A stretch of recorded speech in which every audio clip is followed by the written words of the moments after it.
Hey guys! Okay, today we are going to learn how to make this.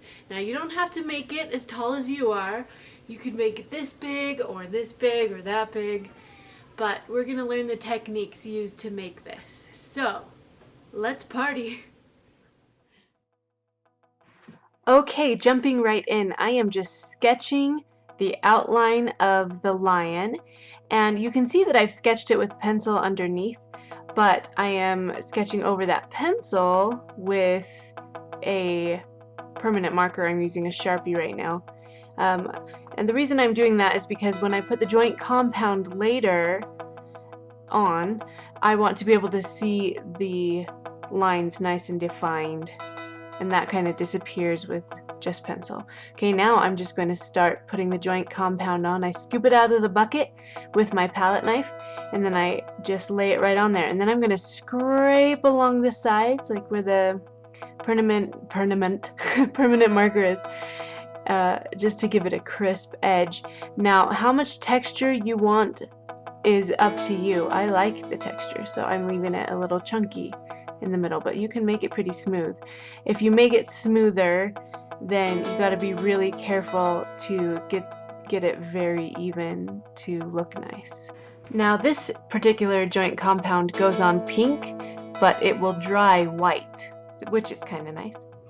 Now I am laying down masking tape to create the border, and basically just to give me a stencil for the joint compound, and I'm going to lay down one line right on top of the other, and this just takes away the need to measure because that tape measures it for you. Then you just take that top strip right off and do that along each border. That is a heavy canvas, folks.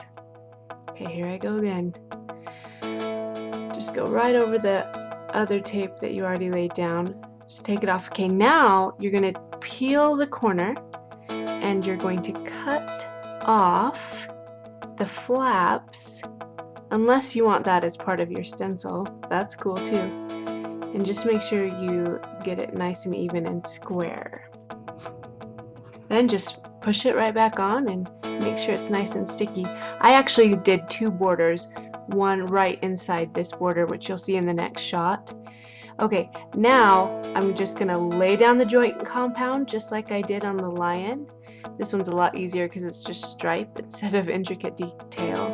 And I'm just pulling it right over the tape.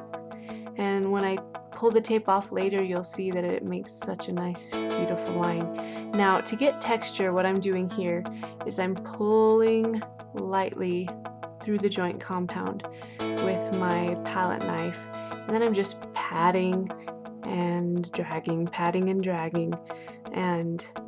but you can experiment with different textures. There's a lot of cool stuff you can do with this. Now I'm just gonna crisp up those edges.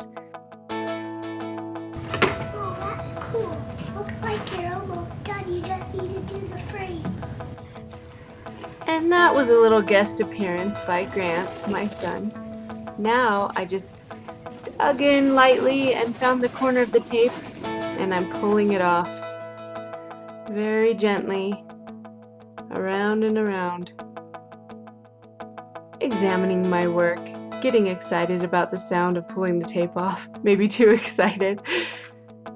Now I'm going to go around the edges and scrape off any excess compound.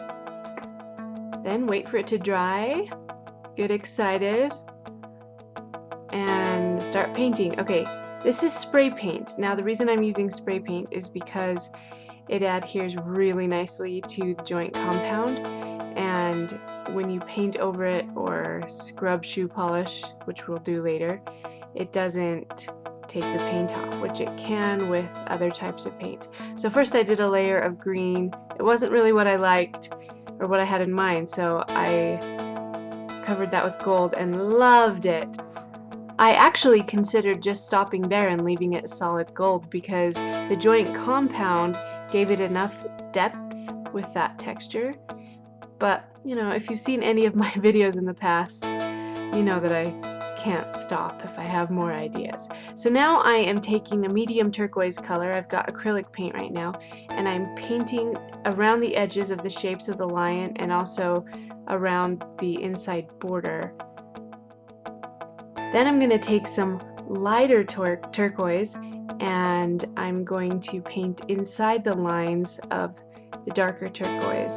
I tried blotting it a little, as you saw there, but then decided I liked the stronger lines from the brush. So I'm just going inside, I'm kind of blending it into the darker turquoise, but still leaving some broad strokes for my paintbrush. And I just do that inside that darker turquoise till I decided I liked it. And again, I considered leaving it like that because it's pretty cool. But on I go. So now I'm wanting the gold to look distressed and old and antique-y. So I'm taking shoe polish. This is black shoe polish, and I'm painting it all around the gold. I'm actually going to end up doing the entire painting. But after you do that, then I'm taking a cloth, which I just ripped up a t-shirt, and I'm wiping off the shoe polish, leaving a lot of the shoe polish in the crevices of the texture of that joint compound, which, oh, just looks so awesome, I think. My daughter said I ruined it doing this, but it's my painting, so I can do what I want. So I'm also, with my rag, brushing it on some of the, or wiping it on the turquoise. You can see around the corners inside there how there's a little shoe polish, just giving it that extra depth and vignette that I want. Okay, now I'm going on the lion, and I'll admit I was really nervous right now, worrying that I was ruining my painting because I liked it before and this was kind of a risk. But I start wiping off that shoe polish and start loving it. I'm looking at one half thinking, oh, which one do I like better? Do I like it with the shoe polish, without the shoe polish? Sent a picture to my husband, who said he kind of liked it both, like with half shoe polish and half not. But I decided to go all the way, and now I'm just painting shoe polish right on the blue, creating a vignette, or the dark around the edges.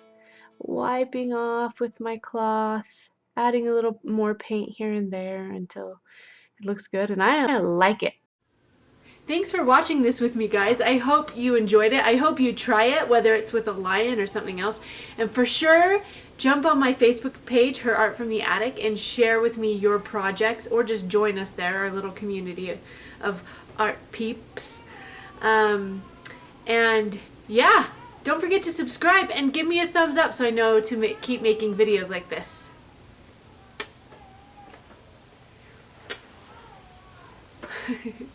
Bye!